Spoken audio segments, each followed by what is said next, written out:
మహిళల అభ్యున్నతికి అనేక పథకాలు చేపట్టామని ఊకదంపుడు ఉపన్యాసాలిచ్చే పాలకులు అంతర్జాతీయ మహిళా దినోత్సవం నాడు ఓ వృద్ధురాలికి నిలువ నీడ లేకుండా చేశారు.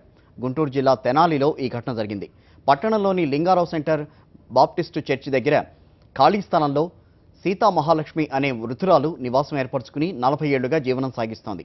అది మున్సిపల్ స్థలం అంటూ అధికారులు ఎలాంటి నోటీసులు ఇవ్వకుండానే సీతా మహాలక్ష్మి గృహాన్ని తొలగించారు. బాధితురాలు ఎంతగా వేడుకున్నా కనికరించలేదు. నీకు మరో చోట స్థలం కేటాయిస్తామంటూ ఆమె నివాసాన్ని నేలమట్టం చేశారు. దీంతో ఆ వృద్ధురాలు రోడ్డుపైనే కాలం వెళ్లదీస్తోంది.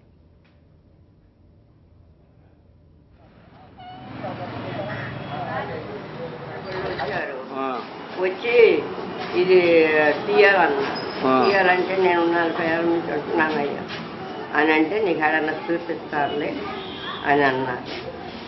అని తెల్లారి వచ్చారు, పడగొట్టేశారు. ఎక్కడికి ఎవరు రాదు, కాగితం మీద ఏమిటమ్మా.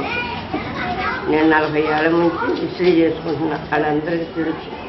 నాకేమంటో బాగోట్లేదయ్యా అని చెప్పినా కూడా ఈయన బలాలు మేమే పడతామని వాళ్ళే పెట్టేసి